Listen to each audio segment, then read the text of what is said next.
Buenas noches, un gusto saludarlas y saludarlos hoy nuevamente en Conferencia Vampiro, una figura, digamos, un conjunto de conocimientos que acostumbramos estar planteando ante ustedes a altas horas de la noche.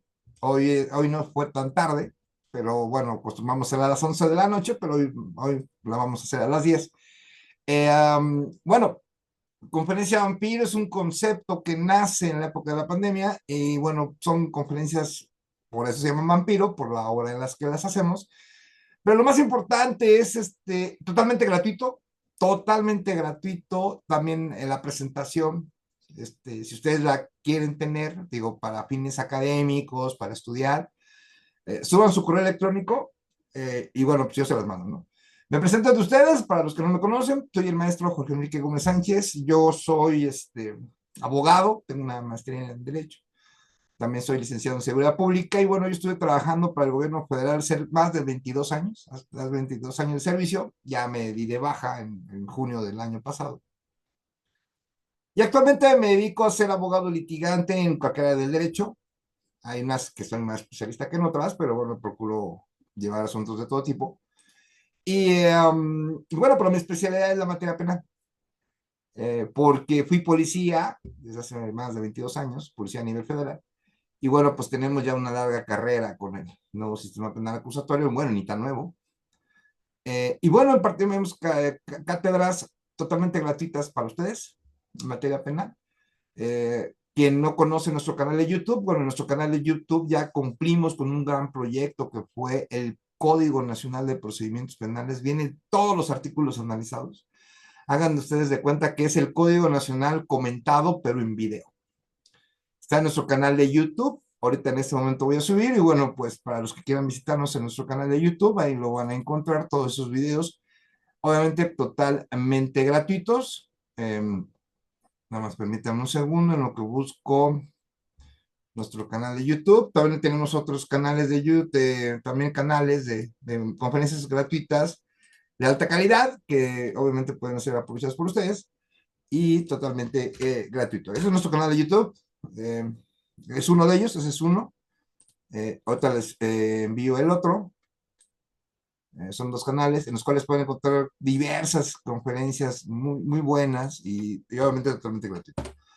Quien guste la presentación que vamos a analizar en conferencia, suban su correo electrónico.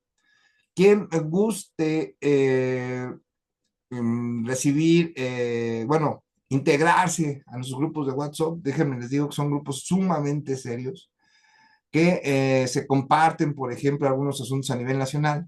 Y también surgen dudas, las ponen ahí, nosotros contestamos, no sabemos, no somos los todólogos, pero bueno, le damos una luz, ¿no? Una luz, pequeña luz para poder resolver su asunto. Pero sí, son grupos súper importantes porque eliminamos cualquier manifestación política. Nosotros no somos partidarios de nadie. Yo no soy ni, yo, yo soy apolítico, no me gusta la política. Y bueno, no, y no tolero cualquier manifestación política, sea a favor o en contra o algo así.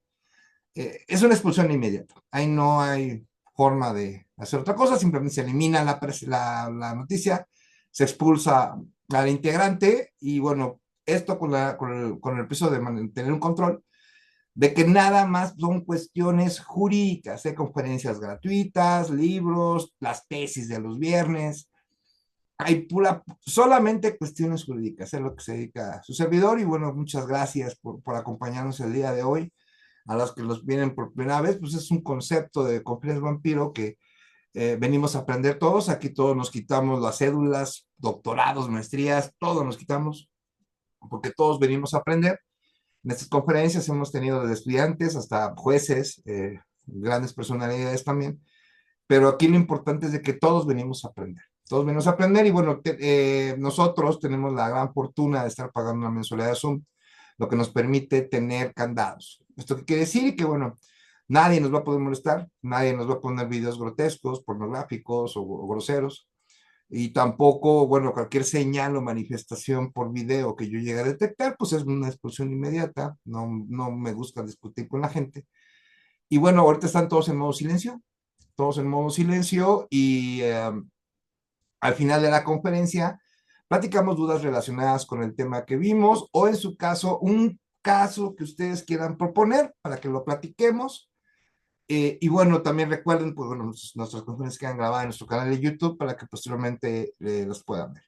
Bueno, vamos a iniciar con nuestra presentación, que ya tenemos tiempo haciéndolo de esta manera, la cual pues nos ha gustado mucho.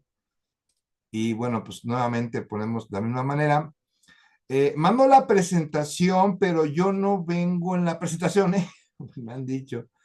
No, me dices que no viene en la presentación. Digo, pues sí, en realidad no vengo en la presentación, o sea, la presentación es para que ustedes vean, pero en realidad, pues no vengo yo en la presentación, viene nada más la información y todo esto, se los mando en un formato PDF, ¿ok? Bueno, yo siempre lo he dicho, digo, la verdad es un tema que ya hemos tocado, pero siempre yo les he comentado que nunca me voy a cansar de dar teoría del delito, jamás en la vida. Y si vuelvo a terminar todos los temas de teoría del delito, los voy a volver a repetir hasta que me canse, o hasta que me dé vida, ¿no? No concibimos nosotros como penalistas que puedas entrar al sistema penal acusatorio si no sabemos teoría del delito. O sea, eso en verdad es, pero medular. El poder entender una clasificación jurídica, el poder entender cuáles son los factores que se integran, cuáles son los elementos del delito, tanto negativos como positivos. Y bueno, no podemos entrar al sistema penal acusatorio si no tenemos los cimientos, y los cimientos son la teoría del delito. ¿Sí? Y bueno, también ver nuestras conferencias, se los aconsejo muchísimo ver nuestras conferencias en nuestro canal de YouTube. Son 13, 17, algo así, que van desde el artículo 1 hasta el último. O sea, todos los artículos se analizaron y ahí están en video. Solo ustedes pueden ver y sobre todo de una manera gratuita. Los invitamos cordialmente a que se inscriban a nuestro canal. La forma de inscribirse a nuestro canal es abre tu Gmail, tu correo de Gmail, vas a YouTube, buscas nuestro canal y el mismo canal te va a decir que si te quieres suscribir, pues suscríbanse y obviamente les va a llegar pues todos los videos que hacemos, la notificación cuando los subamos. Y ya, pues como están ahí todo el tiempo, 24 horas, los 305 días del año, pues bueno, cualquier día que ustedes lo deseen pueden visitarnos y obtener un conocimiento mayor. Siempre se aprende algo nuevo, siempre. Siempre, ese es mi lema. ¿Ok? Bueno. Tipicidad y atipicidad con lo que respecta al análisis de teoría del delito. Y bueno, tenemos los aspectos positivos, como se los comenté, los aspectos negativos. Tenemos como aspectos positivos la conducta o hecho. Su elemento negativo es la ausencia de conducta, obviamente. ¿Cuál es el aspecto positivo del delito? Es la tipicidad. ¿Y cuál es su elemento negativo? La atipicidad, que es el tema del día de hoy. También se encuentra lo que es la antijuricidad, causas de justificación, que veremos más adelante.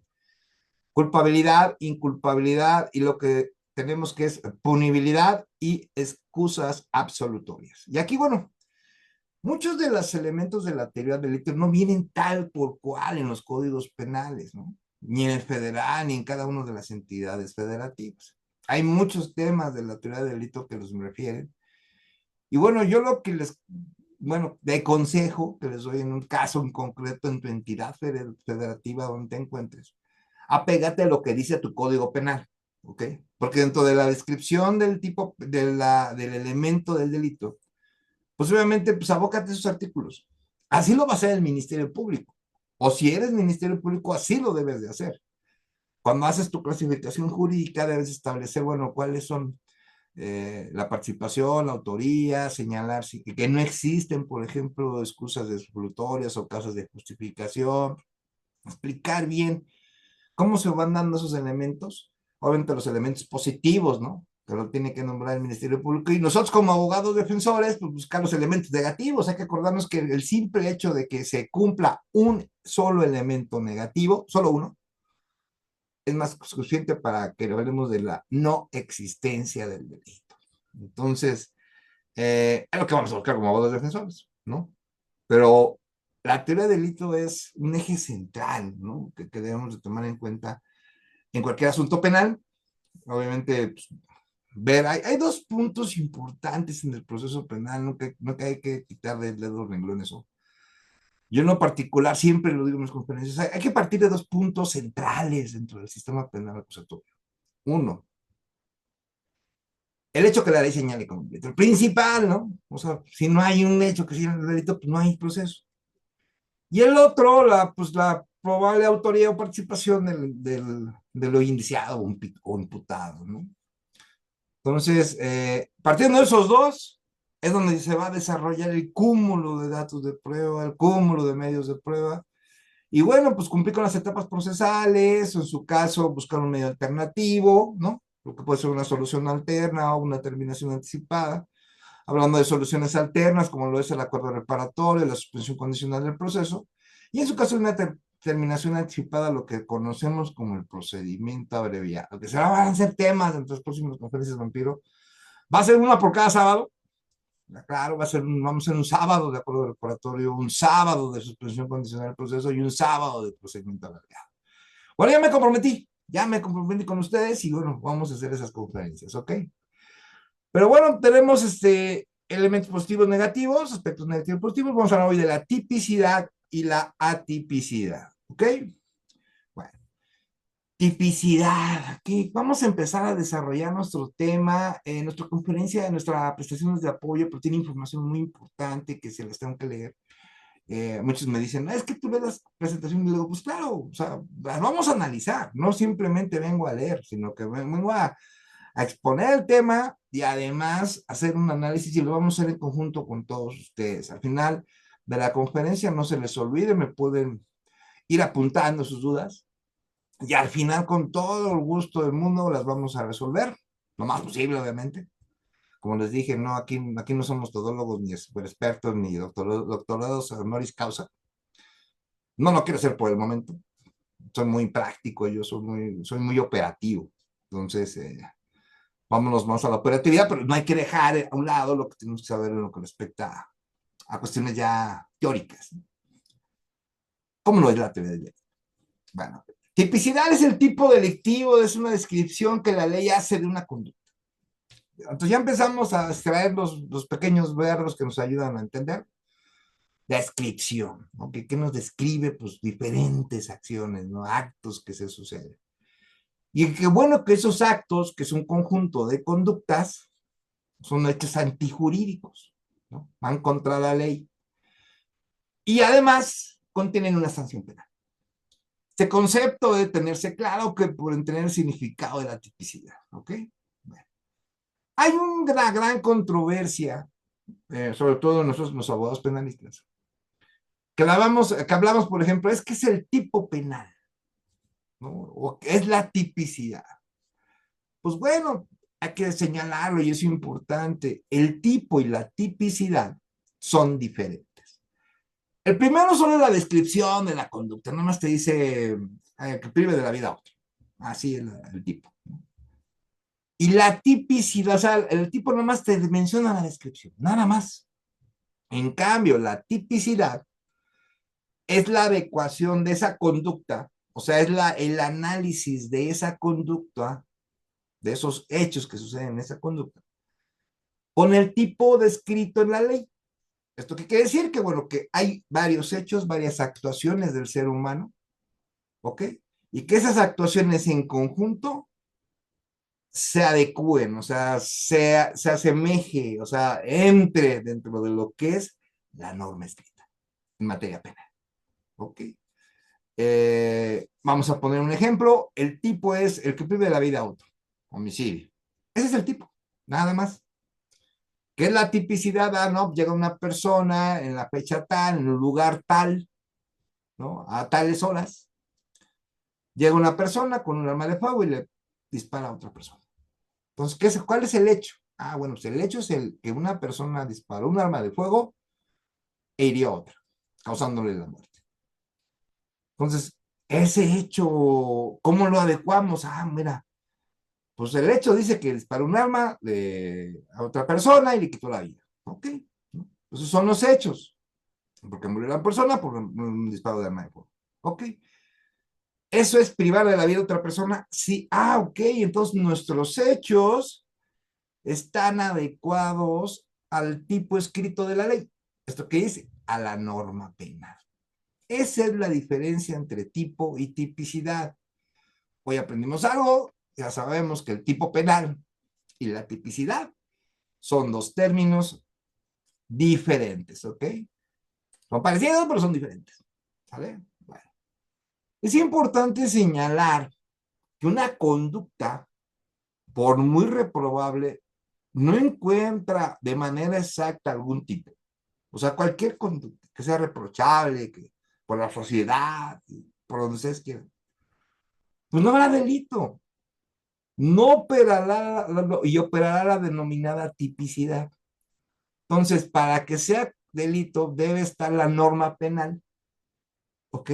Por muy reprochable que sea la conducta. O sea, eh, hoy en día, bueno, pues no, sería casi imposible encontrar una conducta que no esté señalada en la ley como delito, hoy en día, ¿no? Pero puede suceder alguna situación en especial.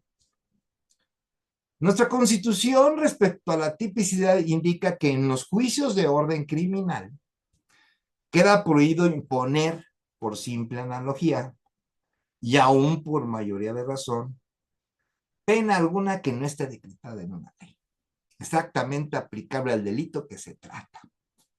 Pues ahí es constitucional la tipicidad. ¿Esto qué quiere decir? Que, bueno, pues no puedes aplicar una ley que no exista, no puedes hacerlo por analogía, ni mucho menos por mayoría de razón, cuando no está decretado exactamente la aplicación de una ley. Entonces, ahí nos menciona desde un nivel constitucional, que es la tipicidad, ¿ok? Ahora, la tipicidad es la adecuación de una conducta o hecho. Conducta podemos definirlo como un conjunto de hechos, conjunto de actos de una persona. Puede ser también actos de una institución, ¿eh? Puede ser una organización, este, una empresa, ¿no? También lo contempla el Código Nacional y lo contempla también los códigos penales, ¿no? Los delitos de una persona moral. A la descripción de la ley, ¿no? La tipicidad es la adecuación de una conducta o hecho a la descripción de la ley. Asentando nuestro derecho un gran dogma que, bueno, ya creo que todos conocemos, ¿no? Nulo crimen sin ley. No hay delito sin tipo penal. Al que corresponda la acción, puede afirmarse que la tipicidad es el elemento constitutivo del delito y que sin ella no sería incriminable la acción. Pero recuerden, o sea, tenemos los aspectos positivos del delito, los aspectos negativos, y no olviden, al cumplirse un solo elemento negativo, no hay delito. Tienen que cumplirse todos los elementos positivos del delito. Y bueno, esta definición nos lo menciona Carrancay Trujillo, que es un gran tratadista mexicano del derecho penal mexicano. Y bueno, pues este libro yo se lo recomiendo muchísimo. Lo pueden comprar bueno, ahí dice que editoriales. Tipicidad, ¿no? No debe de confundirse con el tipo, ya lo aclaramos, ¿no? El tipo es la creación legislativa, es la exposición que crea el Estado, ¿no? Y bueno, y la tipicidad es la adecuación al tipo penal, ¿ok? Esto también nos lo menciona Castellanos Tena, también otro gran tratadista. Bueno, vamos a hablar entonces ahora de los elementos del tipo, ¿no? Ya entendimos qué es la diferencia entre tipo y tipicidad. Pero vamos a hablar de los elementos del tipo. Bueno, ¿a qué nos estamos refiriendo con eso? Los elementos del tipo son estados, referencias, factores, modalidades que cercan al tipo penal y forman parte de la descripción legal. Esto quiere decir que, bueno, que existen normas penales que dentro de su descripción va a tener algunas características únicas y especiales para cada una de esas normas penales, ¿no? O sea, va a tener una característica cada uno de ellos. Y esa característica va a estar enfocada, obviamente, al ordenamiento legal, o sea, está prohibida esa acción, por ejemplo, por cierta persona, servidor público o ciudadano, por una característica de tiempo, por algún parentesco de las personas del sujeto activo y del sujeto pasivo, entre otras más circunstancias que vamos a ver ahorita. Y esto es bien importante que lo tengamos en mente. ¿Por qué? Porque va a depender de la punibilidad. ¿Y esto por qué? Bueno, pues puede ser que la punibilidad sea menor o que la punibilidad sea mayor. Estamos hablando de que un delito puede ser de 5 años o puede ser de 15 años. Entonces, ese tipo de elementos, referencias, factores que yo les comento, ahorita vamos a ver cada uno de ellos, que son sumamente interesantes y que los tenemos que tener siempre en la mira. Bueno, pues esos elementos, hay elementos que se denominan objetivos, elementos objetivos del tipo, ¿no? Los elementos objetivos son aquellos aptos de ser apreciados por el simple conocimiento y cuya función es describir la conducta, se describe el conjunto de actos en el hecho, que van a ser materia de imputación y de responsabilidad penal. Entonces ya aquí ya empezamos a empezar a ver cómo se va a constituir el delito, cómo se va construyendo todo lo que debe integrarse, ¿no? Entonces, hablamos de un hecho, pero también es importante que ya tienes conocimiento del hecho. Bueno, ¿cómo lo describes? O sea, hay que describir los hechos. Aquí no hay manera, por eso es muy importante, por ejemplo, dentro de la etapa procesal de la formulación de imputación en el sistema penal acusatorio. La formulación de imputación queda inamovible. Los hechos que se mencionen en la formulación de imputación ya no se pueden modificar posteriormente. Es importante que lo tengamos en cuenta. Es muy técnica, bueno, todo es muy técnico en el sistema penal procesal.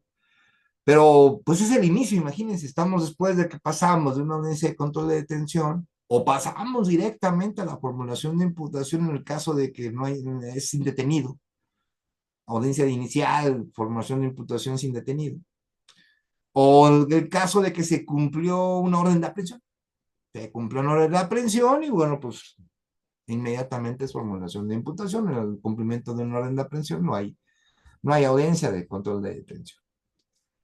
Entonces ya tenemos ese hecho, ¿no?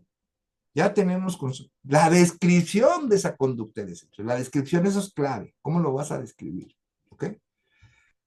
Y bueno, todo ese conjunto de descripción va a ser materia para la imputación y que va a terminar en una responsabilidad penal, ¿no? Por eso se llama formulación de imputación. Luego ya continuamente, si el imputado no escoge las 72 o 144 horas de su término constitucional, pues se llevará a cabo la vinculación al proceso o después de esas 144 horas se llevará a cabo la audiencia de vinculación al proceso.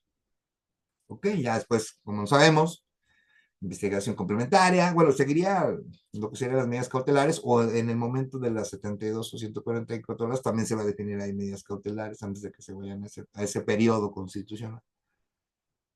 Ok, medidas cautelares, investigación complementaria, etapa intermedia y vamos a juicio oral, juicio de enjuiciamiento, juicio de ejecución de sentencia, ¿no?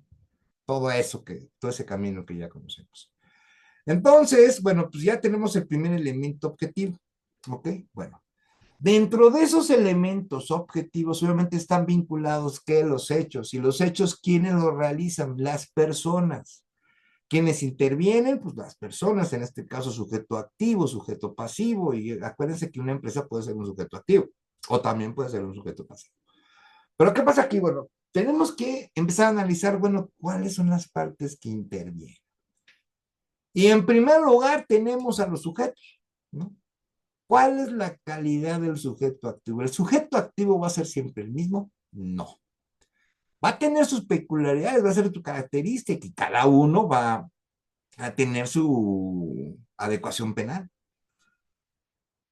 Bueno, ¿qué es la calidad del sujeto activo? Bueno, esto excluye la posibilidad de ejecución de la conducta por cualquier sujeto, ¿no? Lo excluye totalmente, o sea, hay diferentes tipos de sujetos.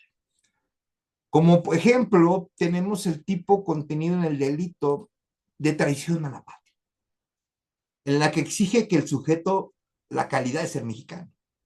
Entonces, si nos enfocamos al delito de traición a la patria, como lo contempla el Código Penal, fíjense lo que dice el Código Penal Federal. Artículo 123, se impondrá la pena de prisión de 5 a 40 años, fíjense, de 5 a 40 años. Y multa hasta de 50,000 pesos al mexicano que cometa traición a la patria en alguna de las 100 formas, ¿no? Ya nada más la dejamos hasta ahí. Entonces, este tipo penal se debe de cumplir una calidad del sujeto, una característica del sujeto activo. ¿Cuál es? El ser mexicano.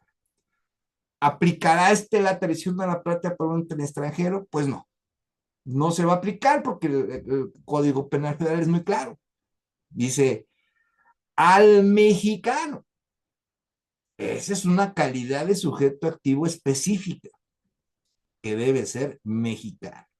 Entonces, eso es la calidad del sujeto activo. ¿Ok? Ahora, calidad del sujeto pasivo. Puede haber unas características que pueda, que pueda intervenir en la descripción de una norma del tipo penal, sí. La calidad del sujeto pasivo. Bueno, en el homicidio, razón del parentesco, ¿no? El sujeto pasivo, cuando es un homicidio de razón de parentesco, pues debe ser un ascendiente, descendiente, consanguíneo en línea recta, hermano, cónyuge, conviviente, compañera o compañero civil, concubina, concubinario, adoptante o adoptado del autor del delito. ¿Ok? Entonces, pueden existir calidades, ¿no? Características, digamos, en el sujeto pasivo, sí. Y un ejemplo es la razón de parentesco, ¿no? El homicidio. Y bueno, ¿qué nos dice el Código Penal Federal? Pues él lo nombra el delito con homicidio por parentesco. Obviamente que esta figura jurídica, como la que vimos, bueno, esta figura jurídica, pues lo vas a encontrar en tus códigos penales locales. Debe de existir este agravante o tipo de homicidio, o bueno, lo te va a tener que tener contemplado. O a lo mejor no, depende de los códigos, ¿no? Voy a hablar particular, les voy a ser sincero, no conozco todos los códigos, yo hablo mucho medio, y medio, ¿eh? O sea, ni tanto que lo conozco todo. Pues bueno, pues DF, Estado de México. Pero cuando yo los que recuerdo muchísimo, bueno, los que vivimos en la Ciudad de México, bueno, en el Estado de México, Ciudad de México, bueno, nos andamos moviendo por estos dos estados. Pues sí, hay que tomar en cuenta, puedes agarrar asuntos en Morelos, puedes agarrar asuntos en Tlaxcala, puedes agarrar asuntos en Puebla, en Hidalgo, Veracruz, San Luis Potosí. Digo, te queda cerca, nos queda cerca, ¿ok? Pero si vas a tomar un asunto penal, por ejemplo, en Morelos, pues yo sí te recomiendo, pero en verdad que estudies el Código Penal y más el delito que se establezca dentro de ese Código Penal de esa entidad. Además de cómo refiere a los elementos del delito, ¿no? Sus propios códigos lo refieren, sus propios códigos, ¿ok? Pero ¿qué nos dice el Código Penal Federal en lo que respecta al homicidio por parentesco? Bueno, el artículo 323 indica que al que prive de la vida a su ascendiente o descendiente, consanguíneo en línea recta, hermano, cónyuge, conviviente, compañero o compañero civil, concubino o concubinario, adoptante o adoptado, con conocimiento de esa relación se le impondrá de 30 a 60 años. Entonces ahí estamos hablando de un agravante. Es una penalidad alta. ¿Ok? Esto con respecto al Código Penal Federal, digo, cada código estatal tendrá su sanción respectiva, pero bueno, entra esta calidad, porque esa sanción que contenga el Código Penal va a ser cuando hay un parentesco en el homicidio, que obviamente no va a ser la misma sanción cuando el sujeto pasivo carezca de este parentesco, va a ser totalmente diferente. Y bueno, ya si hablamos de homicidio culposo, pues también diferente. ¿Ok? Bueno, ya vimos la calidad del sujeto pasivo, la calidad del sujeto activo. Ahora vamos a hablar de referencias del lugar. Otro elemento objetivo del delito. Referencias del lugar, pues puede interpretarse con el indicativo de la forma de un lugar, además de ser condicionante de una manera que la ausencia de esta referencia al tipo tiene consecuencia la inexistencia de la tipicidad, ¿no? Bueno, pues cuando no cumpla, por ejemplo, los elementos de la descripción, penal, pues no se cumpla, o sea, si no se cumple con esa descripción, pues no va a haber delito, no va a haber ese delito, no se va a aplicar ese ordenamiento penal. ¿No? Y fíjense, ¿no? Hay que, en este elemento, bueno, hay que referir el lugar, ¿no? Bueno, vamos a poner un ejemplo igual del Código Penal Federal, allanamiento de morada. ¿Ok? Bueno, artículo 285, el cual indica que se impondrá de 1 mes a 2 años de prisión y una multa al que sin motivo justificado, o sea, que no tenga motivo justificado, sin orden de autoridad competente y fuera de los casos que la ley lo permita, se introduzca furtivamente o con engaño o con violencia, ¿no? O sin permiso de la persona autorizada para darlo a un departamento, vivienda, aposento o dependencia de una casa habitada. Entonces, una persona cae en un delito cuando entra en una casa, cuando no tiene la autorización del propietario o quien en ese momento tenga la posesión. ¿Que creen? Sí. Entonces, ¿cómo entendemos el elemento objetivo de la referencia del lugar? Ah, bueno, pues esta referencia del lugar es, bueno, te vas a introducir a un departamento, vivienda, aposento o dependencia de casa, de una casa habitación. Entonces, en esos lugares ya me está dando una referencia de ese lugar para que se cumpla se cumplan los elementos de esta descripción penal. ¿Cómo deben ser los hechos? Bueno, pues que una persona se mete a una casa, a un departamento, sin autorización del que tenga la posesión, sea propietario. Nada más el hecho de entrar. Porque aquí dice que sea furtivamente, o sea, en ese momento, o con engaño o violencia. Cualquiera de esos tres. Luego, así luego me han platicado, ¿no? Por ejemplo, en algunas asesorías que hemos dado, que dicen, no, ni que es que pues me cayó bien mal y es que me debe y pues el otro día me metí a su casa y yo, pues depende de las alarmas, ¿no? A ver, espérame, ¿cómo hizo? Sí, llegué a su casa y me metí. A ver, ese allanamiento de morada, ¿qué creen? Pues sí, no recibió la autorización, lo hizo a lo mejor con violencia y tenemos la referencia del lugar. Entonces, en ese momento, si la hubieran firmado esta señora que me pidió la autorización, pues digo, sale una carpeta de investigación y el video sería la prueba plena y no, o sea, 1 mes, 2 años de prisión. Obviamente no es un delito tan grave, pero bueno, sí te lleva un procedimiento. Que puedes llegar a una solución alterna también, pero ya de entrada te vas a aventar toda la parte de ese procedimiento. Y aparte vas a tener que desembolsar económicamente, aparte te vas a tener que pagar un abogado. Y bueno, si quieren pagarlo, ¿verdad? Pero, ¿sabes? Algo tan sencillo.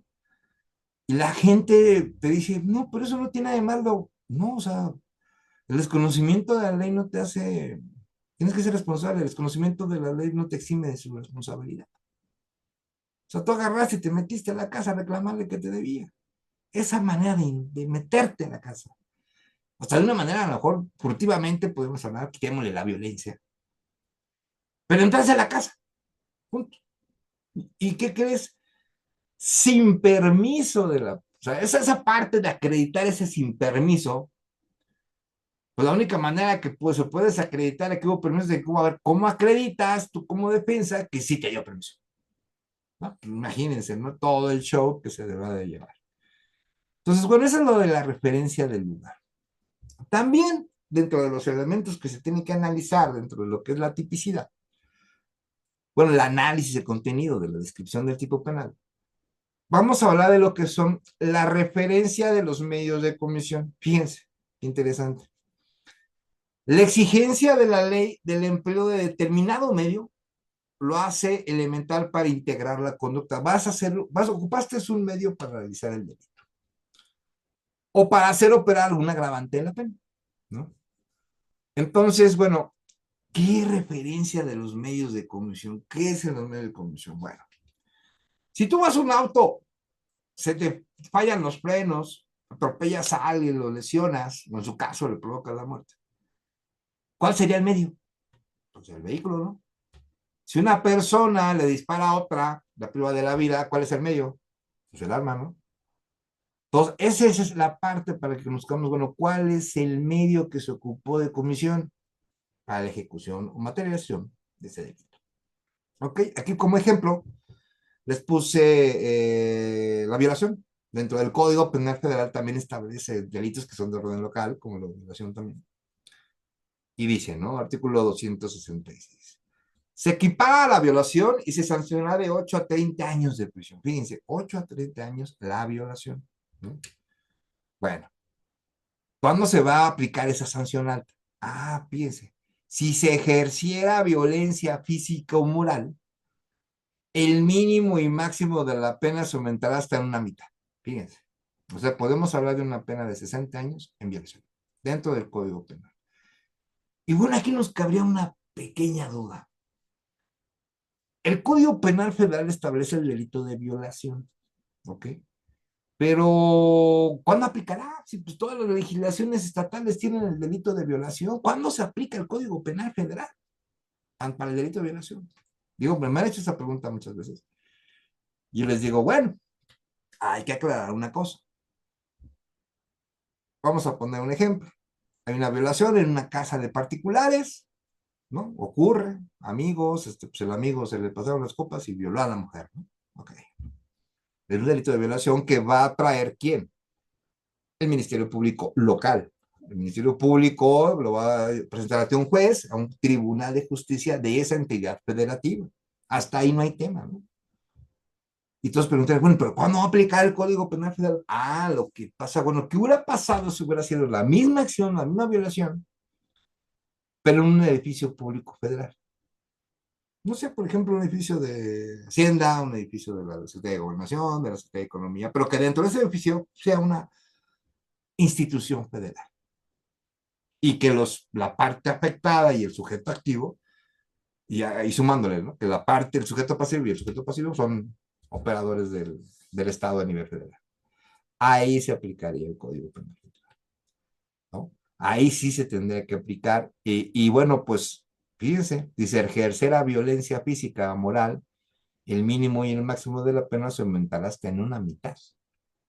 Estamos hablando de una pena máxima de 60 años. Fíjense, por el delito de violación a nivel federal. Entonces, eso lo estipula la ley. Digo, aquí es importante señalar. Y bueno, ¿cómo se va a aplicar? Okay. Bueno, otro elemento objetivo que tenemos dentro de este análisis el día de hoy va a ser lo que es el objeto material, ¿no? El tipo se hace frente al objeto material protegido, que mantiene el vínculo jurídico de la persona, o título de ello. Bueno, en algunos delitos va a estar inmerso un objeto, ¿no? Por ejemplo, cuando se priva de la vida a una persona, pues es el bien jurídico tutelado, denominado la vida. Si te lesionan, pues es el bien jurídico tutelado de tu cuerpo. Si te cometen fraude, pues el bien jurídico tutelado es la parte económica. Y ahí es cuando empezamos a hablar de objetos. ¿Ok? ¿Qué pasa en un fraude de una compra de un edificio? ¿Cuál es el objeto? Pues el edificio. Ese es el objeto material. Y bueno, conforme al Código Penal Federal, vamos a hablar del robo. ¿Está vinculado un objeto en el robo? ¿Qué creen? Sí. El artículo 367 del Código Penal Federal establece que comete el delito de robo el que se apodera de una cosa ajena, mueble, sin derecho y sin consentimiento de la persona que puede disponer de ella con arreglo a la ley. Esto quiere decir que es su propiedad. A una persona le roban un vehículo, se lo llevan, pues obviamente es un delito de robo, porque se apoderaron de una cosa ajena. ¿Ok?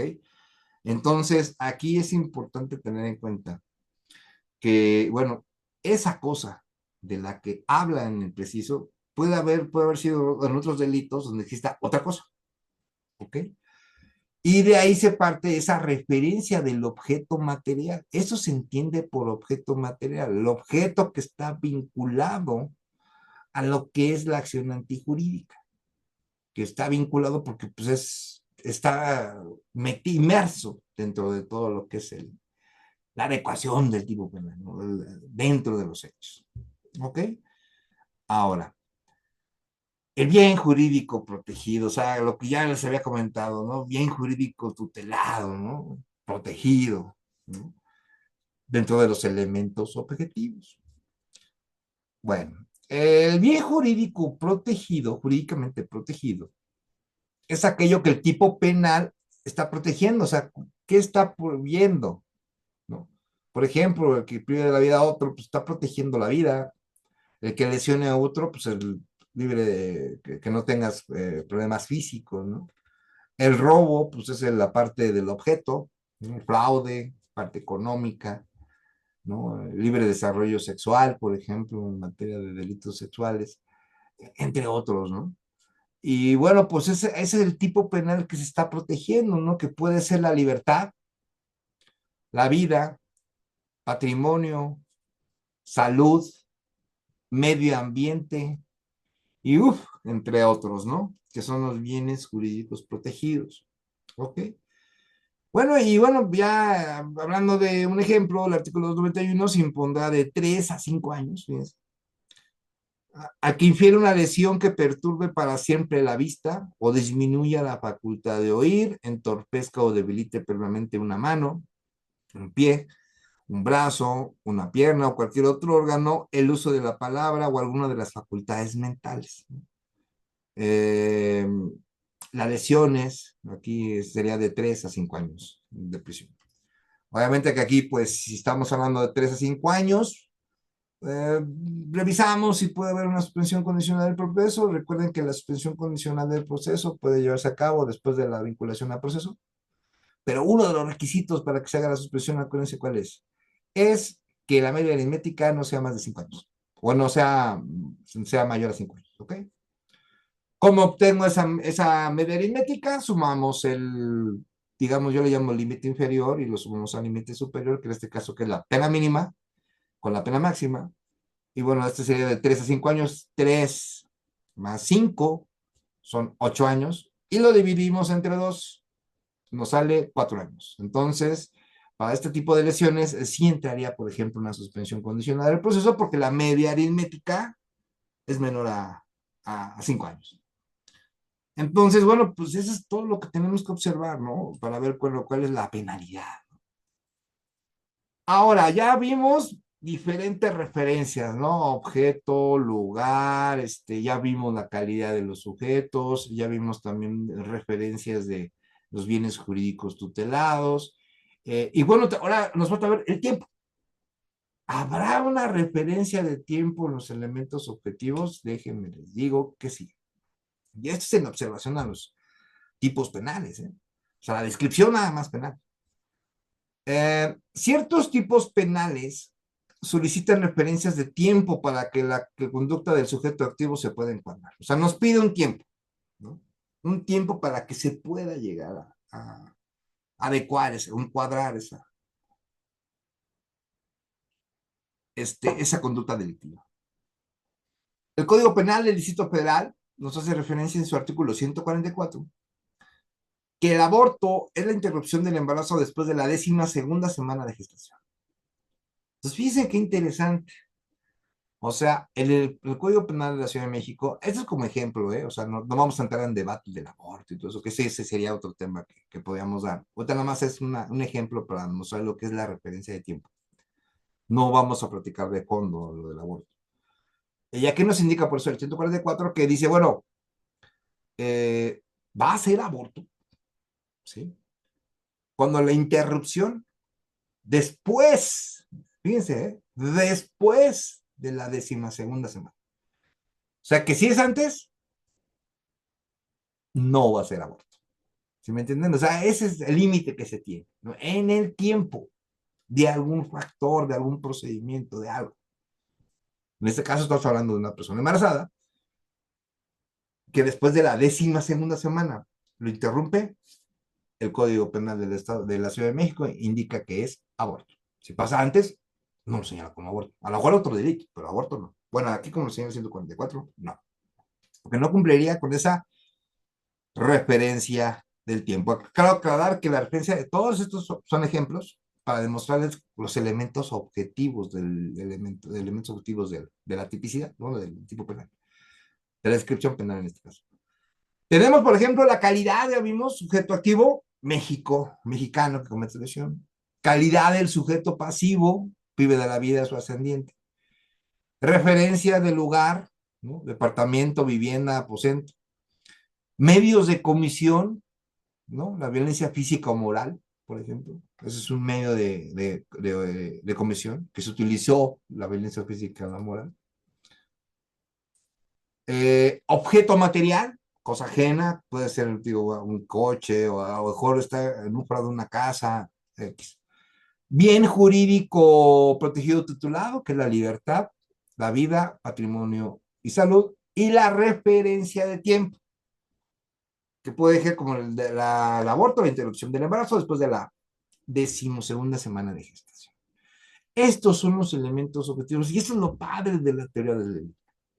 Porque estudiar la teoría del delito vamos a aprender, bueno, cómo vamos a atacar el análisis de los delitos ya internos, ¿no? Lo que estamos haciendo, por ejemplo, con nuestras conferencias del análisis del Código Penal del Estado de México. Que ahorita ya vamos a llegar ya a lo que es el análisis preciso de los delitos. Yo creo que como en 3 conferencias ya vamos a llegar.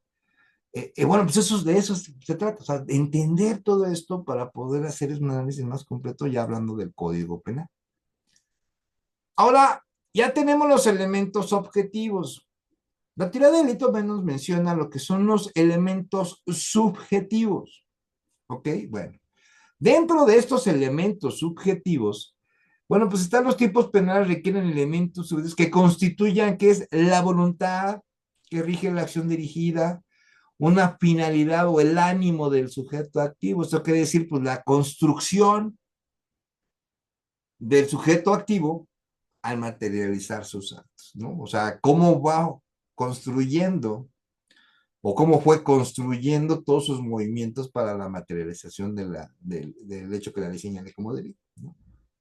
Ese procedimiento que tanto nos llamaba y tanto nos dijeron de la universidad, ¿no? La intercriminis, ¿no? Que es la parte que se va haciendo.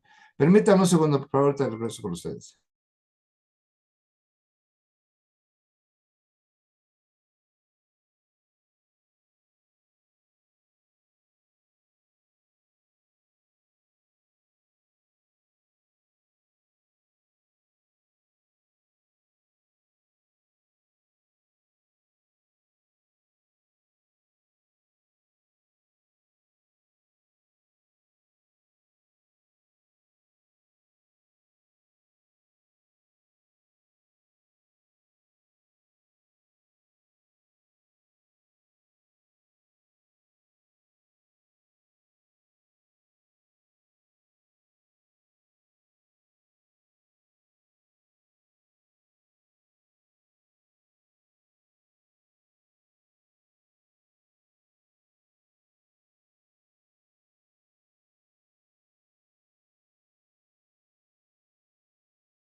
Una disculpa, tuvimos llegada de familiares ahorita aquí teniendo de volada. Entonces, bueno, en lo que respecta a los elementos subjetivos es la voluntad, ¿no? La voluntad, la acción dirigida, el ánimo, ¿no? Los delitos con elementos subjetivos de la antijuricidad, pues bueno, se encuentran todos aquellos, ¿no? Los cuales se requiere un objeto especial, una intención particular y una dirección, ¿no? O sea, va a conjugarse en diferentes situaciones de esta manera.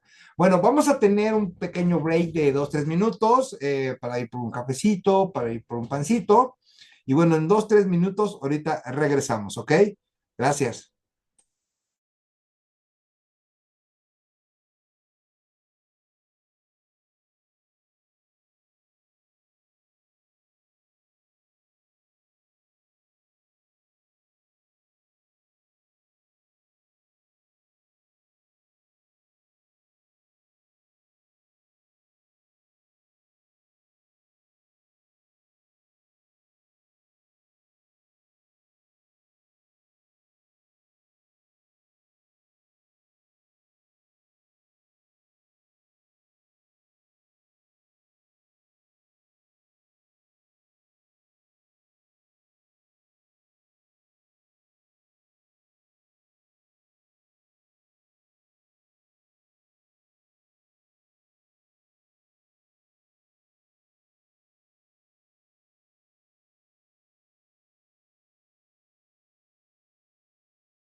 Ya regresamos con ustedes. Muchas gracias por esperarnos unos minutitos. Bueno, continuamos con nuestra presentación relacionada ahora con los elementos subjetivos hablando de la tipicidad. No en todos los tipos de delitos existen elementos subjetivos, no en todos, ven injusto, pero estos elementos se refieren al motivo o al fin que se persigue, ¿no? Que persigue el sujeto activo. Y se expresan como el fin de, para lograr, con el deseo de, o sea, ¿por qué lo hace, no? O sea, ¿cuáles son las partes, y bueno, ¿no? En el delito de secuestro, la gente puede tener diversas finalidades, ¿no? En un delito de secuestro que lo motiven privar de la libertad de una persona, pues una de ellas puede ser pedir rescate o un acto sexual, robar, extorsionar u otro diverso, ¿no? O pedir favores de una manera pues, ilícita. Entonces, los fines por los cuales se ven muy poco de los delitos, pero sí existe ese elemento subjetivo. Bueno, ahora vamos a hablar de los elementos normativos, ¿no? Hay muy interesante los elementos del tipo, que bueno, tenemos que, de lo que respecta a los elementos normativos, existen dos clases, una que es la valoración jurídica y otra la valoración cultural. Los de valoración cultural tendrán contenido de acuerdo a los usos y costumbres, ¿no? De una esfera social. Acuérdense que hay comunidades que tienen sus propias costumbres. Como ejemplo, interpretar indebidamente una comunicación escrita, así como la valoración de lo ajeno del delito de robo. Los de valoración jurídica, pues siempre nos mandará una norma jurídica, siempre va a haber una norma que establezca cuáles van a ser su descripción, sus elementos, todo lo que se tiene que cumplir para aplicar esa norma penal. Su contenido, ¿no? Que sin excusa ley se negara a comparecer, secreto industrial, cópula en el delito de violación, cosa mueble en el delito de robo, entre otros, ¿no? Bueno, va a ser el contenido mismo de la norma jurídica que nos va a establecer, bueno, cuáles son esa descripción. Bueno, ya hablamos de la tipicidad. Todos esos elementos que vimos, todo eso que va en conjunto a formar parte del análisis que tenemos que hacer en una norma penal, ¿no? Lo que nos podemos encontrar, ¿no? Y eso se lo pueden encontrar en cualquier código penal, en cualquier entidad de la República Mexicana, ¿eh? Bueno, y déjenme les digo que estos temas son a nivel internacional. O sea, esto de la tipicidad no nada más es en México, ¿eh? O sea, la tipicidad es a nivel mundial, ¿eh? En todos los países existe la tipicidad. En todos los países existen sus códigos penales. Y esas descripciones que acabamos de ver ahorita, hace un momento, es a nivel internacional. ¿Ok? Bueno, tenemos la tipicidad, ¿no? Proviene de la falta de la exigida a las condiciones del sujeto activo, del sujeto pasivo, del objeto, tiempo, lugar, medio especialmente previsto, así como la ausencia de la conducta, ¿no? Bueno, pues a la falta, ¿no? ¿Qué falta? ¿Va a faltar algo al delito? O bueno, a los hechos, ¿le va a faltar algún elemento? Pues todo eso tiene que ver con la tipicidad, ¿no? Subjetivos del injusto y hasta en los elementos normativos de que de manera no acepta discusión ha incluido la ley en la descripción típica. O sea, tú tienes una descripción típica. Al momento de que no se cumpla una parte de esa descripción típica, como por ejemplo el que vimos el delito de traición a la patria, pues si la persona es extranjera no se va a aplicar y ahí estaríamos hablando de una tipicidad. ¿Por qué? Porque no está cumpliendo con ese elemento. ¿Y cuál es ese elemento? Que la ley señala en concreto ser mexicano. No se puede aplicar a extranjeros. Entonces, si hay un extranjero vinculado a un delito de traición a la patria, pues estaríamos hablando de la tipicidad. ¿Ok? Ahora, la hipótesis de tipicidad, ¿cómo se origina esta hipótesis? ¿En qué nos tenemos hablando cuando existe atipicidad? Bueno, una falta de calidad exigida por el tipo en cuanto al sujeto activo, ¿no? Ya vimos los elementos que tienen que ver con la calidad del sujeto. Y acuérdense que hay calidad de sujeto activo y calidad de sujeto pasivo, las características de los sujetos. Cuando me falta eso, estábamos hablando de atipicidad. ¿Ok? Falta de calidad exigida por el tipo de cuanto al sujeto pasivo. Entonces, si estamos hablando de un sujeto pasivo, debe de establecerse esa calidad que te exige la norma penal. Si no la cumple, estamos hablando de la tipicidad. ¿Okay?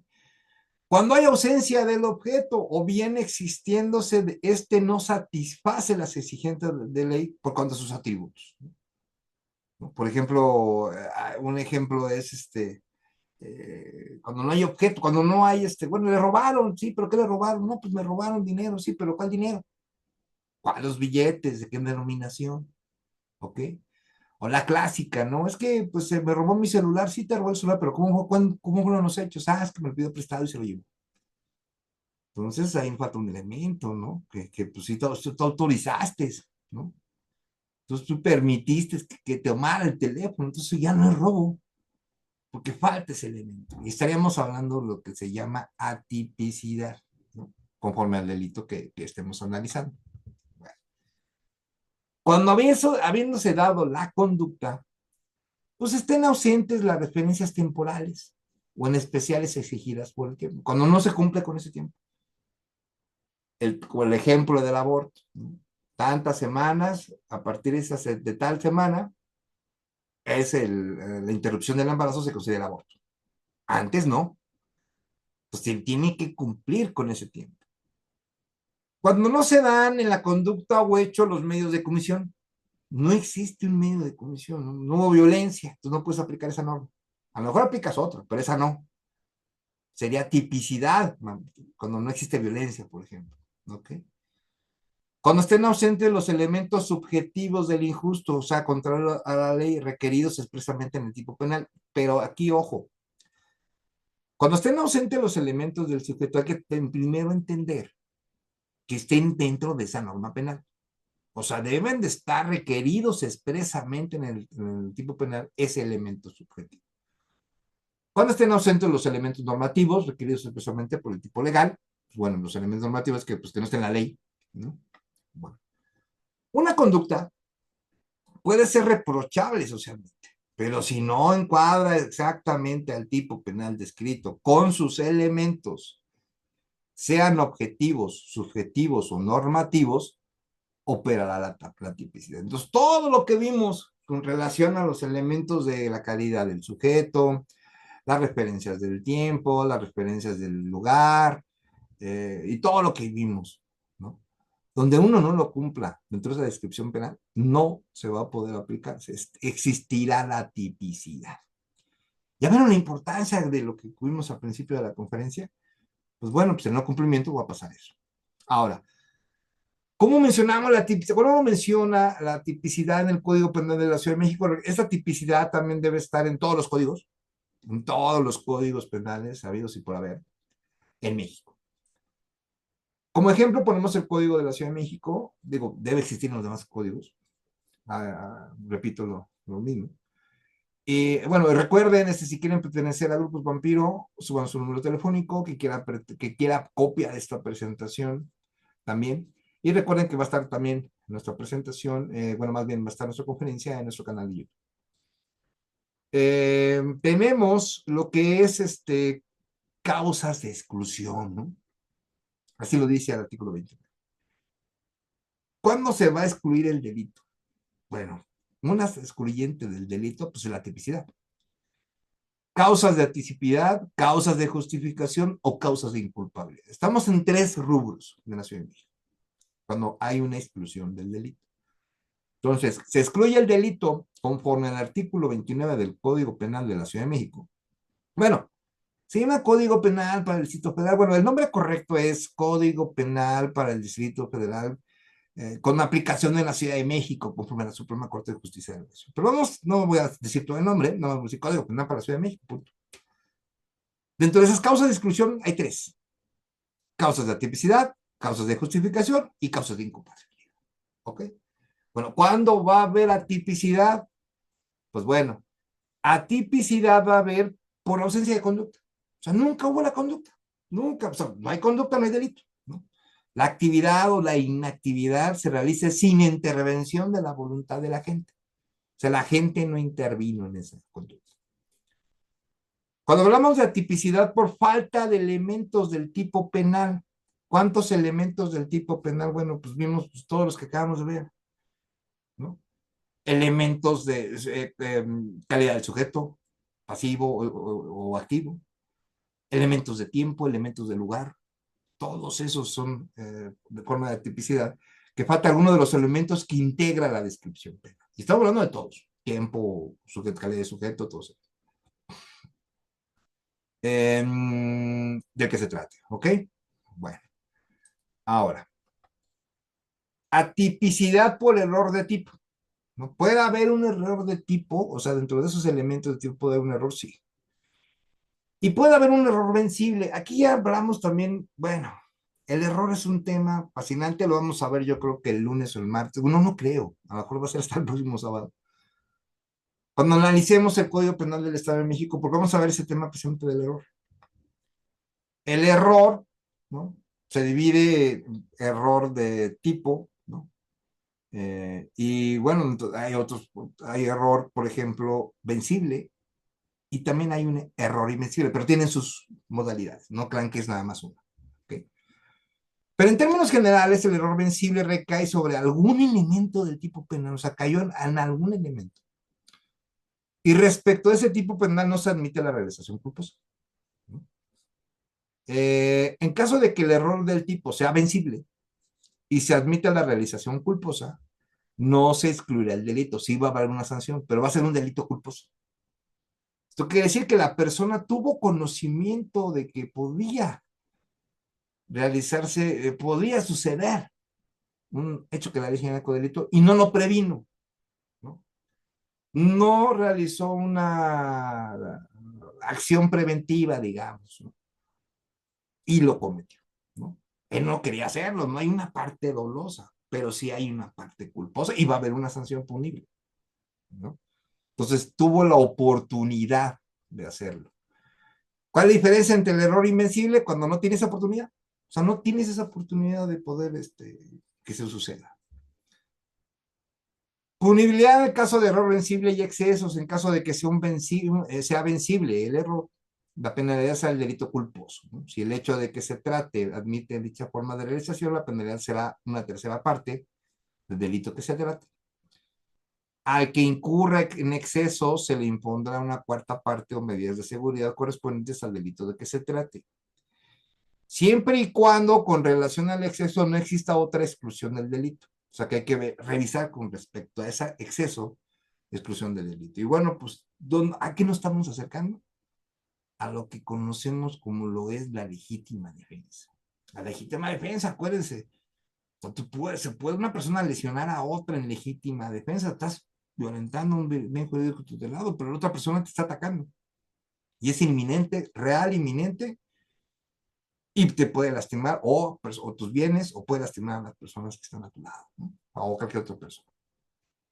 Entonces, ojo con esto del error vencible, la verdad vamos a verlo posteriormente con más todavía detalle, ¿no? El error invencible, como ya les dije, o sea, no tuvo la oportunidad del sujeto activo de prevenir. O sea, fue totalmente una forma que fue impredecible que pasara, ¿no? Impredecible totalmente. Atipicidad por consentimiento de la disponibilidad del bien jurídico. Bueno, recuerden que pues, dentro de los bienes jurídicos tutelados pues, está la persona, la salud.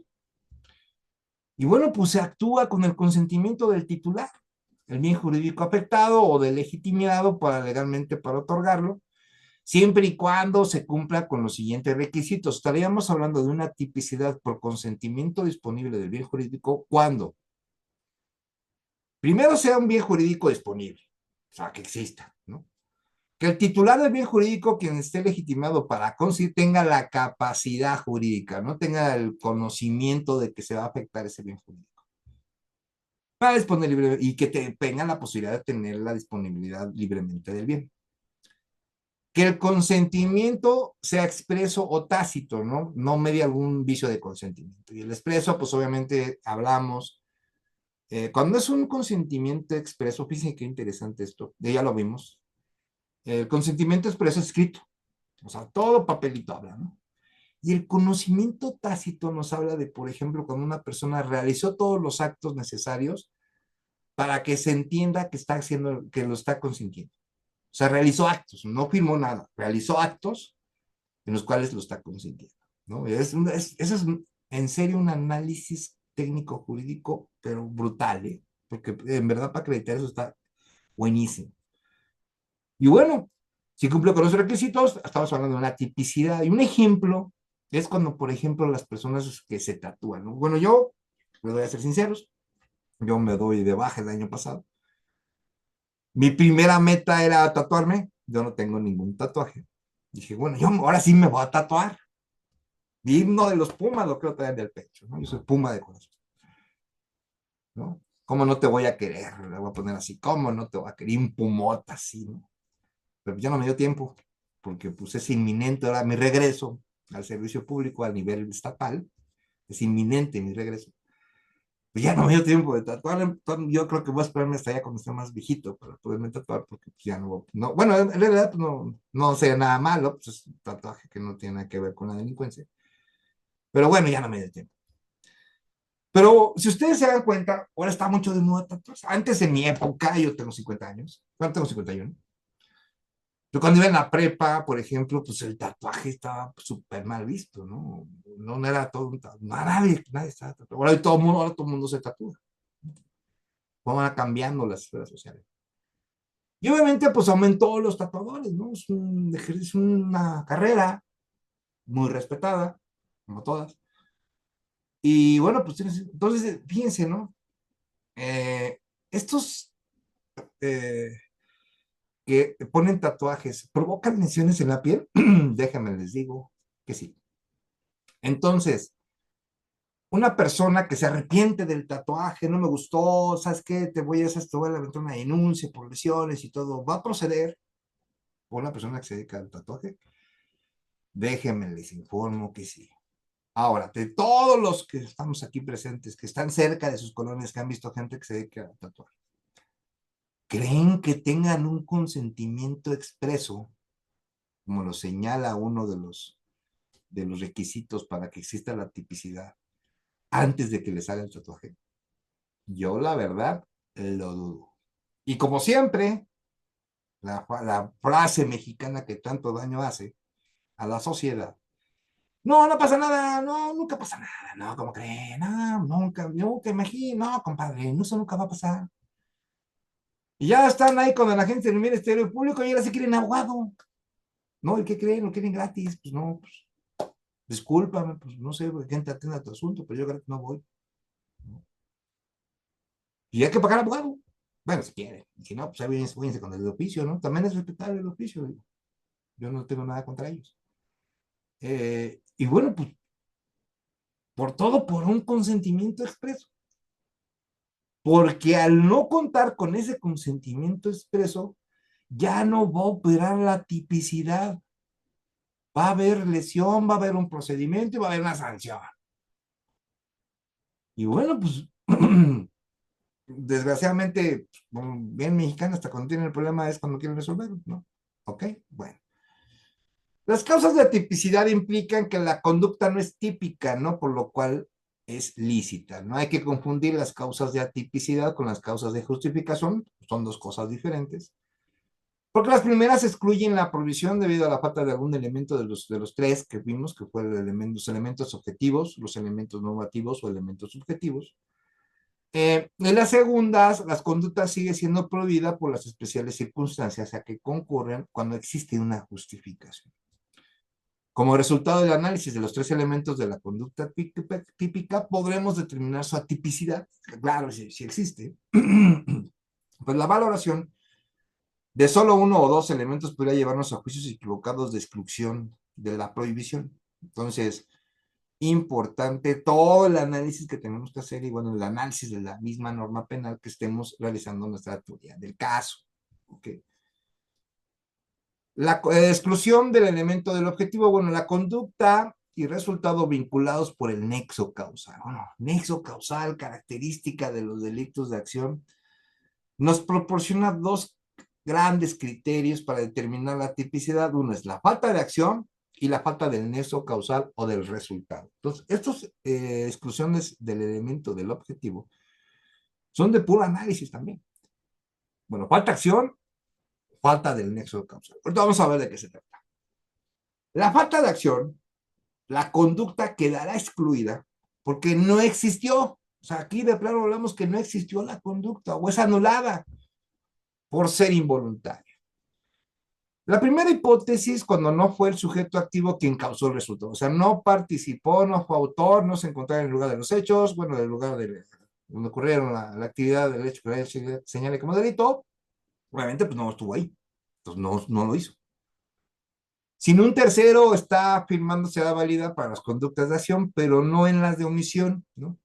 Ya que la conducta del nexo causal será sustituido por el nexo de imputación normativa. Entonces, ahí, a la sociedad luego, en verdad, nos falta mucha cultura jurídica, déjenme decir. Pero una vez en una asesoría que tuve el año pasado, hubo una riña, ¿no? Estaban en una fiesta, dos personas pues se dan de palabras y se agarran a golpes y todos unos gritándoles a uno, el otro les gritaba a los otros, pero todos estaban presentes, ¿no? ¿Y quién se llevan a todos, ¿no? Todos a la agencia del Ministerio Público. Ya con los cuales, oye, pero si ellos nada más vieron. Digo, no, para que entiendan, te vas explicándole, ¿no? Al cliente, mira, deben entender que los delitos son de acción o de omisión. Dice, ¿a poco por no hacer nada están cometiendo delito? Sí, porque ellos tenían la oportunidad de separarlos. Tenían la oportunidad de decir, no, no te pelees, no se provoquen daño. Pues nada, pues terminó todo en un proceso penal. Todos, y unos, el delito de lesiones por omisión X, Y, Z, ¿ok? Entonces, es importante ese análisis de la acción, ¿no? Porque una cosa es los delitos por acción y otra los delitos por omisión, ¿ok? Bueno, por falta de acción quedará anulado el elemento objetivo de la conducta típica cuando hay ausencia de voluntad, ¿no? ¿No? Es importante ausencia de voluntad, ¿no? Cuando el sujeto activo no tenía el dominio físico de su cuerpo, aunque la norma legal respectiva no enumera cuáles son las causas por las cuales el sujeto pierde el control de su cuerpo y funciona como si fuera una masa mecánica. La doctrina y la jurisprudencia han explicado como causas de ausencia de la voluntad las siguientes, ¿ok? Todo lo que es el cúmulo de lo cómo se ha pronunciado la Suprema Corte de Justicia de la Nación. ¿Cuáles son esas causas de ausencia de conducta? ¿No? Bueno, eso es una falta de acción, porque o sea, no puedes tú medir tu cuerpo. Uno es que la fuerza física externa, ¿no?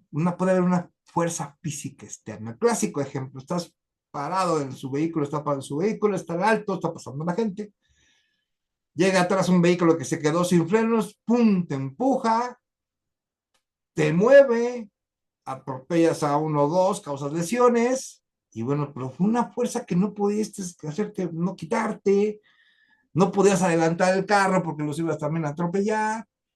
Llega una fuerza que no puedes detener tú esa fuerza, por mucho que metas el freno, te vas a ir para adelante. Y esa es una fuerza externa. Vamos a ver la definición de qué es una vis absoluta y una vis mayor. ¿Cuál es la diferencia? También están los actos reflejos, la hipnosis, el sonambulismo y las crisis epilépticas. ¿Okay? Todas estas son causas de ausencia de voluntad, las cuales, pues, no, o sea, no va a ser falta de acción. El sujeto activo no tenía el dominio físico de su cuerpo. Y eso lo puedes expresar así como se lo estoy diciendo en una audiencia de control de detención. Bueno, una audiencia de vinculación al proceso así. El sujeto activo no tenía el dominio físico de su cuerpo. Así nada más. ¿Ok? Bueno, ahora, vamos a hablar de la fuerza física irresistible, ¿no? Pueden tener dos modalidades. Una es la vis absoluta y la vis mayor. ¿Qué significa la vis absoluta? Bueno, una persona impone una fuerza física a otro y anula su posibilidad para dominar su movimiento. Como ejemplo, fíjense, Juan empuja a Pedro contra el cristal de un aparador y lo rompe. Aunque Pedro fue quien rompió el cristal, al impactar con su cuerpo, su conducta no puede considerarse voluntaria, ya que Juan anuló su facultad. para autodeterminar su movimiento corporal. Por lo anterior, la conducta de Pedro fue involuntaria, o sea, no quiso ni siquiera de forma culposa, sino recibió un movimiento, una fuerza que transmitió en él en otro movimiento y rompió con ese movimiento el vive. Y puede considerarse como típica del delito de daño, sin embargo, el delito existe y el probable responsable será Juan y no Pedro. ¿Ok? ¿Por qué? Porque pues, Juan empujó a Pedro y Pedro, pues, por la misma inercia de ese empujón, pues rompió el cristal. Y no tenía ni siquiera la voluntad de hacerlo. ¿Ok? Eso es una visa absoluta. En el mismo razonamiento, una multitud espera la llegada de vagones del metro. ¿No? Imagínense en esas horas pico del metro. No sé, les ha tocado, a mí, me ha tocado a mí en muchísimas ocasiones. Que el metro está, pero a reventar. Y está el cúmulo de gente. ¿No? Entonces, fíjense. Y empiezan los empujones, ¿no? Ante la posibilidad del tren empiezan a empujarse unos con otros, ¿no? Y de repente Pedro empuja a Guadalupe y ella a su vez a Luis, ¿no? Entonces, estamos hablando ahí ya de diferentes situaciones, ¿no? Porque uno primero, Pedro empuja a Guadalupe y Guadalupe empuja a Luis. Quien cae a las vías y muere al ser arrollado por el convoy. Guadalupe fue quien provocó la caída y la muerte de Luis, pero su conducta fue involuntaria, o sea, ella no quiso empujarla o no tuvo una culpa de empujarla, no previó, no, nada de esto, sino simplemente que era excluido de la conducta típica para el delito de homicidio porque fue un empujón en la cual ella no pudo tener la oportunidad de poder hacer el movimiento, ¿no? Se obligó esa fuerza a moverse ella también. Y es un movimiento involuntario, por lo cual pues va a quedar excluida de la conducta típica. ¿Ok? No obstante, las investigaciones deberán continuar para determinar si Pedro realizó voluntariamente el movimiento de empujar, en cuyo caso podrá confirmarse los elementos objetivos de la conducta típica de homicidio. Y bueno, podremos continuar con el análisis. Cabe mencionar que en este punto apenas habíamos superado el primer elemento y le faltaba mucho para determinar si Pedro cometió el delito de homicidio. Antes se va a tener que haber visto algunos datos de prueba, algunas otras cosas más para poder establecer si se puede llevar a cabo ese procedimiento penal en contra de esa persona. Ahora, ¿qué pasa con la vis mayor? Bueno, la vis mayor existe cuando el movimiento del hombre está determinada por una fuerza física irresistible. ¿No? ¿Esto qué es? Un huracán, un ciclón, un terremoto, pues eso es la vis mayor. Una fuerza física irresistible, pero proveniente de la naturaleza. Juan lleva cargando una pintura muy valiosa y pierde el equilibrio a causa de un temblor intenso y debido a ello cae y se rompe y podemos tener que la conducta de Juan es involuntaria, un temblor, una fuerza irresistible de la naturaleza. Entonces, esa es la vis mayor, ¿ok? ¿Qué pasa con los movimientos reflejos? No sé si a ustedes les haya pasado, a mí sí me pasó y mucho. Bueno, pues, tuve una juventud mucho que andaba yo en la calle.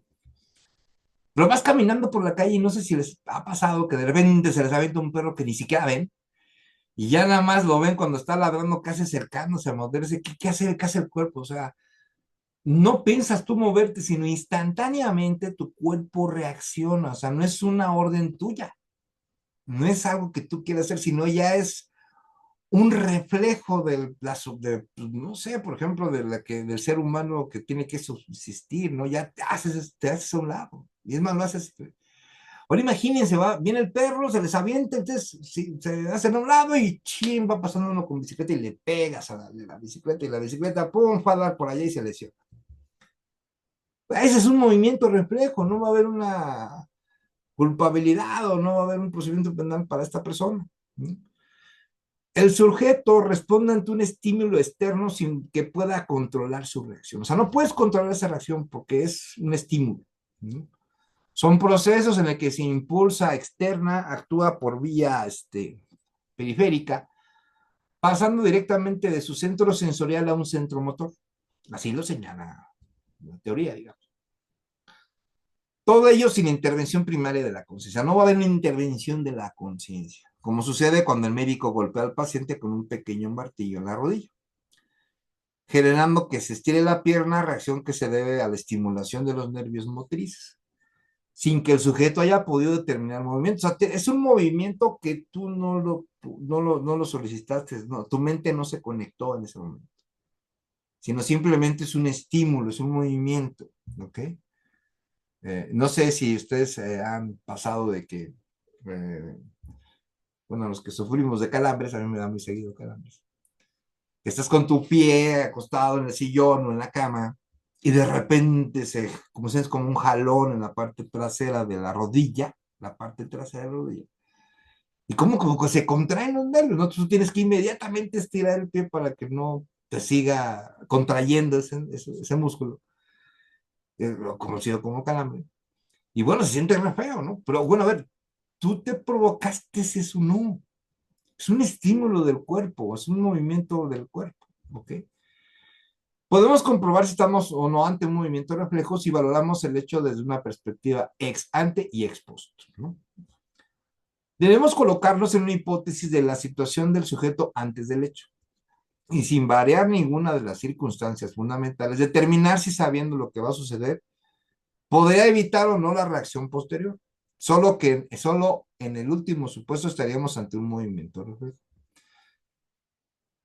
Estaba consciente, o sea, se podría prever ese movimiento reflejo, eso es muy complicado, pero es un movimiento que es totalmente por el cuerpo, ¿no? Aquí vamos a ver un ejemplo para que quede mucho más claro, aparte del ejemplo que les acabo de decir de cuando se trata con un perro. Fíjense en este ejemplo. Una avispa entró por la ventanilla del conductor de un vehículo, incrustándose en su ojo. Imagínense que se te mete una avispa en el ojo. El sujeto realizó un movimiento brusco de defensa con la mano derecha, pero al mismo tiempo movió el volante con la mano izquierda y giró el volante, fíjense, pasando al carril contrario donde chocó con otro coche que venía de frente, provocando daños, lesiones. El movimiento de defensa para ahuyentar a la avispa supone una reacción psicológica que guía el movimiento motriz. O sea, es un movimiento motriz que es de defensa inmediata, ¿no? Y por lo tanto no se trata de un movimiento reflejo como lo sería en cambio cerrar el ojo, ¿no? Si nos colocamos en la situación del sujeto antes del golpe, al saber que la avispa se va a impactar, podremos evitar el movimiento al intentar pegarle con la mano, pero jamás evitaremos el reloj. Por ello, solo este último es un movimiento reflejo que anula la voluntad de la conducta, ¿no? Pues va manejando, por ejemplo, se mete la avispa y es más, de seguras ni la ves llegar y ¡pum! Te pega en el mero ojo, o sea, ni tiempo te dio de cerrar. Eso es casi imposible, pero sí puede suceder, déjame claro. Y entonces, pues acciona con la mano inmediatamente, que es un movimiento, pero de defensa que no está monitoreado por tu mente, sino es tu cuerpo se mueve. Y eso provoca el accidente. Entonces, es de análisis también, déjenme les digo, es de más análisis, pero bueno, existe esta figura. Eso es lo importante. Podemos diferenciar el movimiento reflejo en el cual está ausente la voluntad, dado que el sujeto está imposibilitado para controlar eso, o sea, su cuerpo no lo puede controlar, o determinar su movimiento muscular, que tampoco lo puede controlar. De las reacciones impulsivas por una situación inesperada. Porque en esas últimas sí hay una decisión de realizar el movimiento. Y aunque se tomen fracciones de segundo, libremente se ejecuta la orden enviada por el cerebro al cuerpo.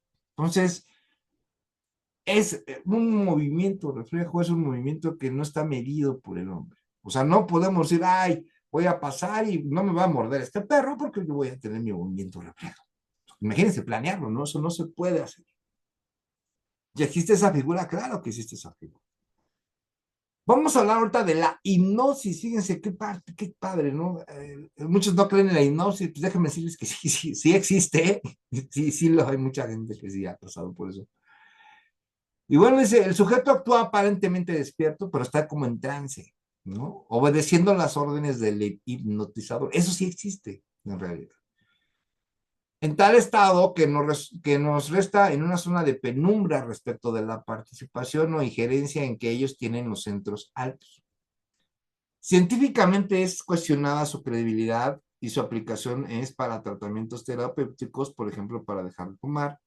Si estuviéramos ante un supuesto en el que el hipnotizador ordena al hipnotizado que prive de la vida a otro, por ejemplo, a determinada persona, primero tendríamos que demostrar científicamente que el hipnotizado efectivamente estaba en trance en el momento de ejecutar las órdenes o sugestiones del hipnotizador, algo para acreditar sumamente complicado.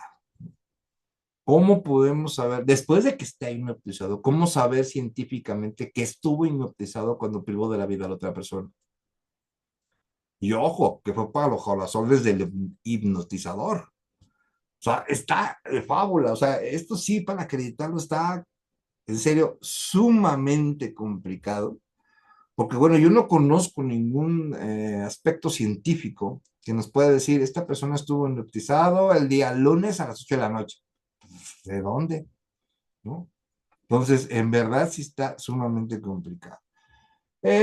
Por lo tanto, en el caso de que exista, que haya otros medios de prueba que se puedan utilizarse para poder acreditar estos hechos, pues bueno, pues por lo tanto quedará anulada la voluntad de la conducta del hipnotizado y se atribuirá el resultado de la muerte pues, al hipnotizado.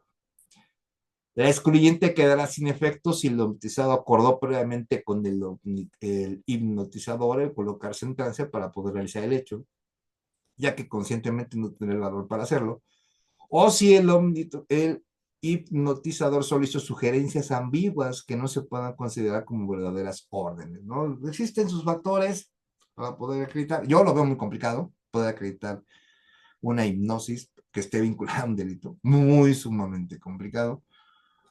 Nunca he visto un caso, la verdad. Y bueno, y no creo que lo pueda ver, la verdad. Este sí está no está más complicado, sino que simplemente pues está medio especial. El sonambulismo, ¿no? El sonámbulo desarrolla actividades motoras automáticas inconscientes, ¿no? Sobre todo quienes padecen terrores nocturnos. Puede realizarse actos que lesionen gravemente bienes jurídicos fundamentales. Aún no se puede determinar las causas que lo provocan y el tratamiento eficaz para eliminarlo, por lo cual no se considera como un trastorno mental.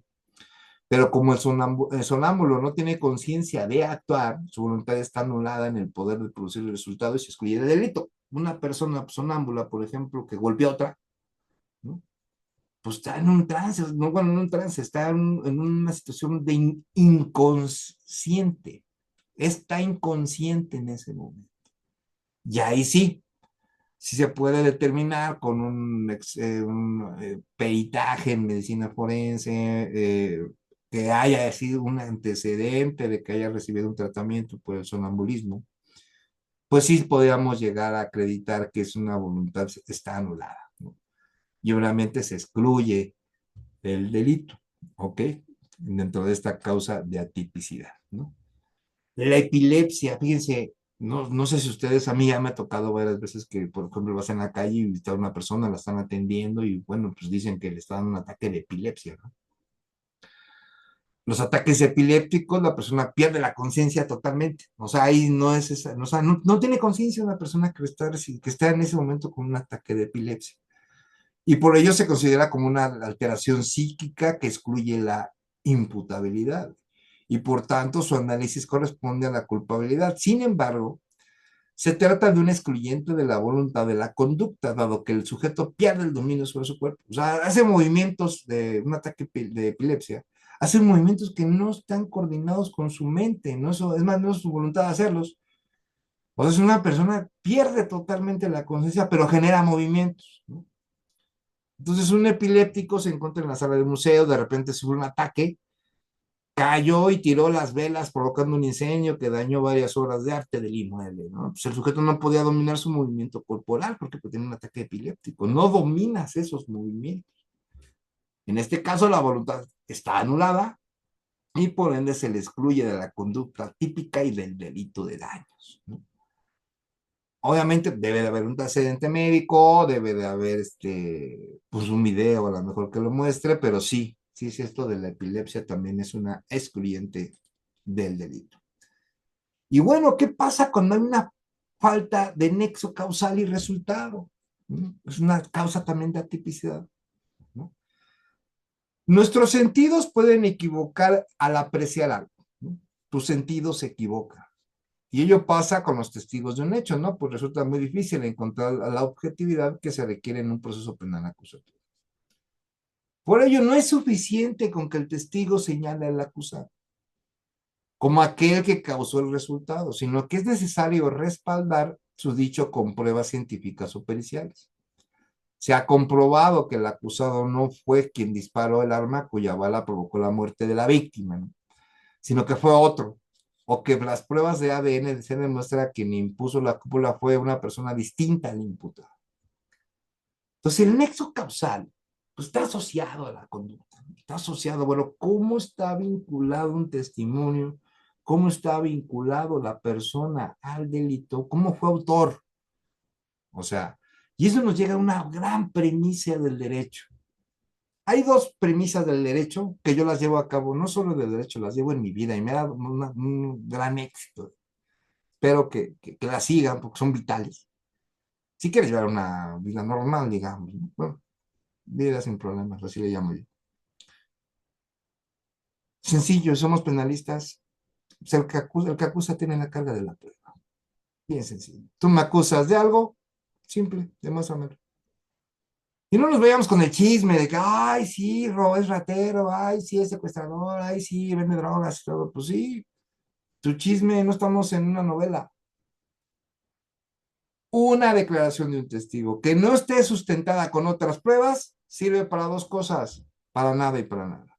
Y hoy en día muchísimos jueces ignorantes están dando sentencias solamente con la declaración de un testigo. Increíble. Y no tienen otro nombre que ignorantes, ¿eh? Porque yo no les tengo otro nombre. En serio, es para correrlos del tribunal. No tienen por qué ser ni jueces. Así de sencillo, ¿no? O sea, si una persona declara algo y no se comprueba con otras, queda desacreditado, discúlpame, te guste o no te guste, ¿ok? Otro gran fundamento del derecho, pero bien importante. El que afirma está obligado a probar. Si tú estás afirmando algo y no tienes cómo comprobarlo, mejor no afirmes nada. Calladito nos vemos más bonitos. Pero si tú lo tienes, por ejemplo, es que esa tesis, es que muchos, por ejemplo, me dicen, no, maestro, es que yo lo vi en una tesis, ok, yo no te voy a debatir eso. A ver, dame el número de registro de la tesis. Ay, no lo tengo, pero por ahí lo... No, no, no, me vengan a mí con eso.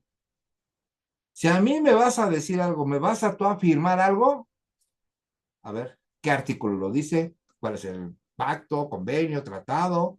¿Cuál es la norma legal? ¿Cuál es la tesis? Aunque sea aislada, no hay tema, ¿no? ¿Cuáles tesis aisladas, orientadoras? Desde jurisprudencia, si es de cumplimiento obligatorio. Pero dime qué tesis lo dice. No, porque es que me dijeron, es que una vez me pasó. No, abogadas y abogados, lleven eso a sus vidas y en verdad les va a dar muy buenos resultados. En serio. Si tú me vas a acusar algo, bien sencillo, acredítamelo. Tú estás afirmando algo, pues a ver, pruébalo. Así de sencillo. Entonces, esa parte de ese nexo causal es lo que yo les hablo. Si alguien declaró algo, no, y hay mucha gente que, por ejemplo, luego me dice, este maestro, pues ¿qué cosas el Ministerio Público tiene la obligación tiene la carga de la prueba? Pero yo les contesto, estás bien lo que me estás diciendo, pero no olvides una cosa, que puede existir una carga probatoria para el imputado. No se les olvide. Por ejemplo, si el imputado declara, ¿sabe qué, señor juez? Dicen que tales horas hice esto, pues yo a tales horas estaba en tal restaurante. Ok, yo te escucho, imputado. ¿Quién tiene la carga de la prueba en ese momento? Ya el imputado, no el Ministerio Público. Ahora tú, imputado, demuéstrame que estuviste en ese restaurante. Entonces, ojo con eso, ¿ok? Para que no le pierdan de vista, ¿ok? La falta de nexo causal entre la acción y el resultado, bueno, eso es un aditamento, yo le llamo así. Tenemos la acción y tenemos el resultado. Obviamente ese nexo causal, pues es cómo lo vas a comprobar. Dará lugar a la exclusión cuando la conducta típica, salvo en aquellos supuestos de omisión, en los que podamos imputar el resultado a la conducta del actor, ¿no? También la falta de resultado excluye la conducta típica consumada, ¿no? En casos de homicidio en los que se demuestre que el sujeto pasivo sigue vivo, pues ha ocurrido en procesos penales en los que a partir de las presunciones se condena al acusado y después se localiza viva la persona víctima, ¿no? Imagínense. En el mismo sentido, no puede haber violación consumada si no hubo cúpula ni lesiones realizadas sin alteración de la salud, ¿no? Bueno, existen muchas faltas dentro del nexo causal, pero lo que se tiene que acreditar, se tiene que acreditar. O sea, es importante que lo tengan, muy importante. Muchísimas gracias, espero que les haya gustado la conferencia de hoy. Va a quedar en nuestro canal de YouTube como debe ser, y en verdad les agradezco muchísimo su presencia el día de hoy. Y gracias, muchas gracias, gracias. Suban su correo electrónico, por favor, para que puedan ustedes recibir la presentación. Si quieren pertenecer a grupos vampiro, por favor, suban su número telefónico para tenerlos ahí, grupos serios, grupos muy importantes. En verdad les agradezco mucho su presencia del día de hoy y desvelarnos ahorita con esta cultura jurídica que tanta falta nos hace. Muchísimas gracias, permítanme un momento, por favor. Muchas gracias.